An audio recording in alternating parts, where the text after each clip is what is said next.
trabalho é o que você faz hoje para eventualmente não fazer nunca mais. Não, obrigada.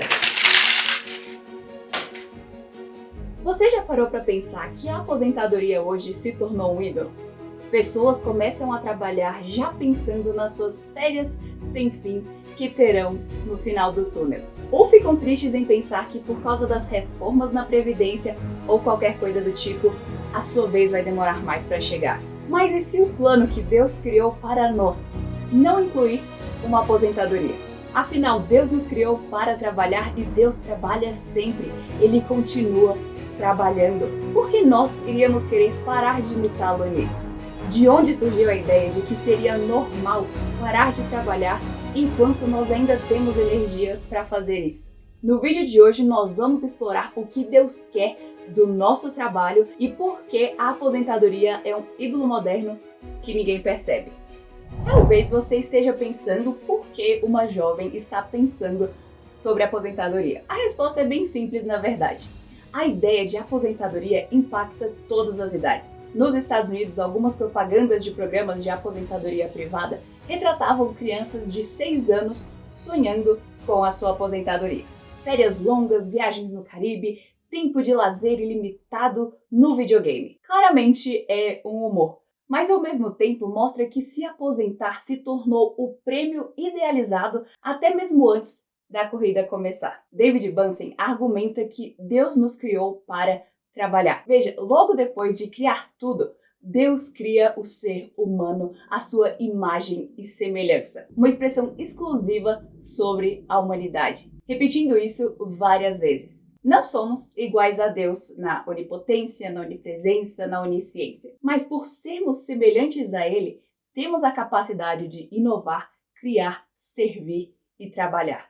No Éden, Deus chamou Adão e Eva ao que nós chamamos de mandato cultural: encher a terra e dominá-la. O trabalho não é resultado da entrada do pecado no mundo, porque ele já estava lá presente antes do pecado de Eva. Mas, por outro lado, apesar do trabalho em si ser bom e parte do plano de Deus, a fadiga do trabalho é parte da maldição que resultou do pecado de Eva.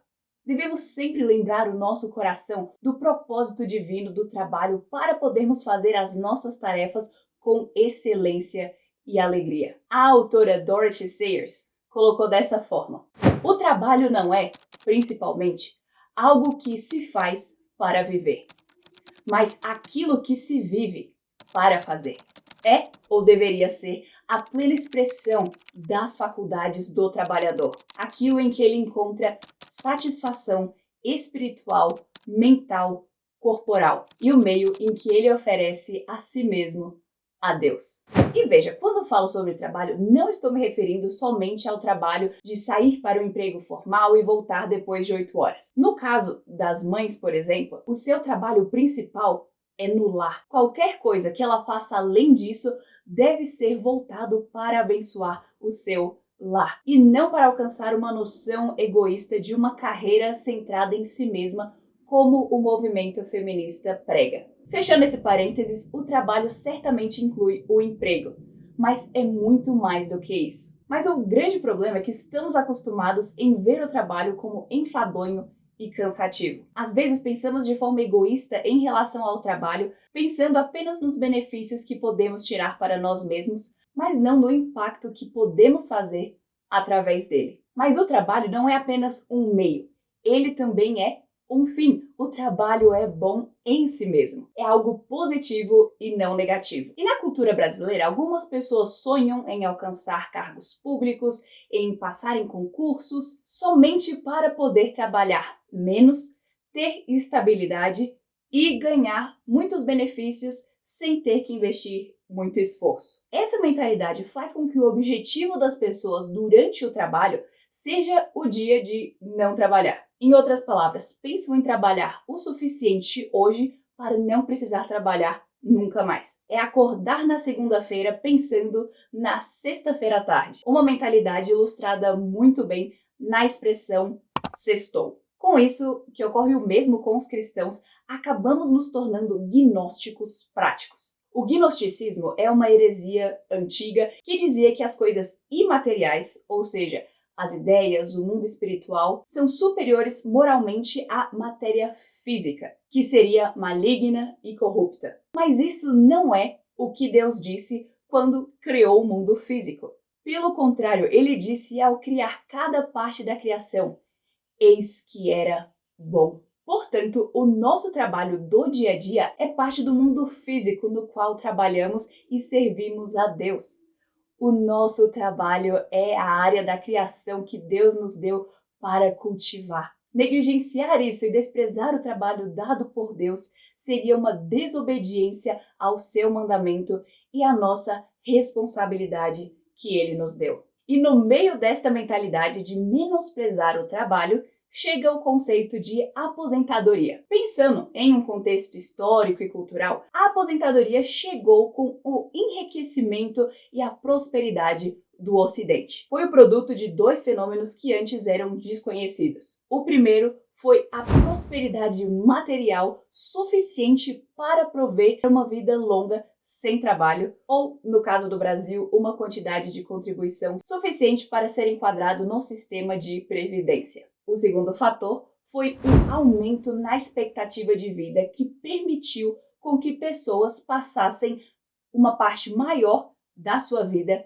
fora da força de trabalho. Perceba aqui que a prosperidade material e a longa expectativa de vida são ambas coisas boas. Elas são bênçãos de Deus, mas Bunsen mostra que o problema é a falta de gratidão a estas bênçãos que nos leva ao tédio e ao desprezo pelo trabalho. Afinal, o sentimento de trabalhar para não trabalhar mais não é restrito a uma faixa etária. Muitos jovens hoje trabalham o mínimo de esforço possível para conseguir custear o seu estilo de vida e as suas fontes de lazer. Em seu tempo livre, provavelmente você encontra eles gastando o salário e reclamando do emprego e do chefe. Mas como cristãos, o nosso alvo e o nosso objetivo deve ir além de financiar o nosso tempo de lazer. Existe sim um espaço para descanso e programações divertidas com a família e amigos, mas a nossa vida não gira em torno disso. Devemos ter olhos para enxergar que o pensamento de trabalhar para não trabalhar mais é o coração do problema, como Bunsen mostra.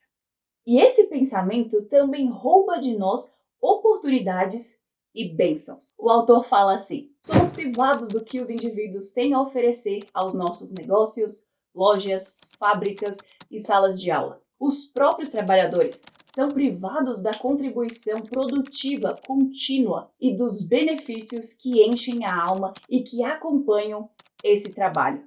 Eu sugeriria que estamos em pior situação por celebrarmos o fato de nossos trabalhadores e produtores mais conhecedores e experientes, ou seja, os mais velhos, terem sido afastados do trabalho e da produção pela aposentadoria. Isso não significa necessariamente que a pessoa tem que ficar no mesmo emprego, no mesmo lugar para sempre, mas uma pessoa experiente pode mentorear os mais jovens de formas naturais e precisas. Mas o ponto é, a visão subjacente de que o trabalho é algo que fazemos não para o fazermos mais é errada. E a ideia de que a aposentadoria é definida como várias décadas de férias é imprudente e é um mau conselho. Por isso, precisamos diferenciar duas liberdades. A primeira é a liberdade para fazer mais e a segunda é a liberdade para fazer menos. Hoje em dia, a aposentadoria é vista como uma liberdade para fazer menos. Essa seria a perspectiva de juntar dinheiro suficiente para fazer um tour na Europa ou para ficar em casa descansando. É parecido com a visão do personagem do filme A Fantástica Fábrica de Chocolate, o vovô Joe, que vive em um estado de descanso perpétuo, mesmo com capacidade para trabalhar, esperando seu neto chegar com um bilhete dourado.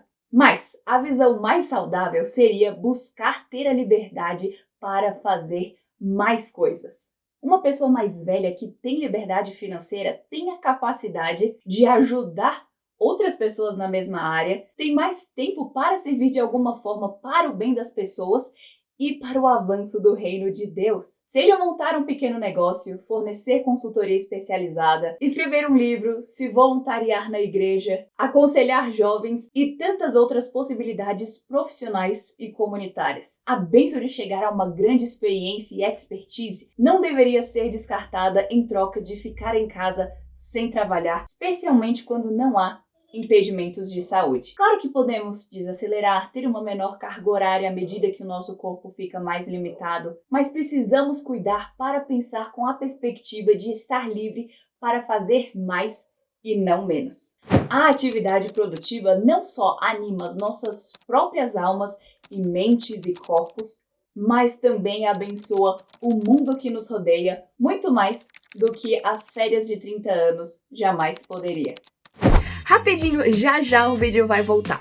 Mas antes eu queria compartilhar uma coisa com você. Você sabia que 64% de vocês que estão assistindo esse vídeo não são inscritos no canal? Pois é, você pode estar ajudando para que o YouTube esteja recomendando mais conteúdos como esse para mais pessoas, ajudando para que a palavra de Deus possa estar alcançando mais pessoas. Basta você dar o seu like, se inscrever aqui no canal e ativar o sininho. Tudo bem fácil, você vê aqui embaixo.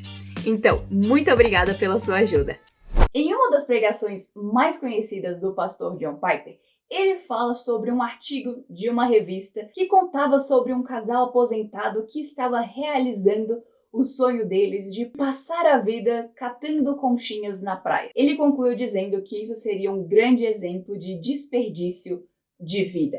E sobre isso também, recentemente, o John Piper trouxe vários insights valiosos em um Perguntas e Respostas, que ele diz assim: Don't let me become superficial. Don't let me cave into just watching videos every night. Oh, God, protect me from the world and the worldliness that can creep into a 78-year-old heart.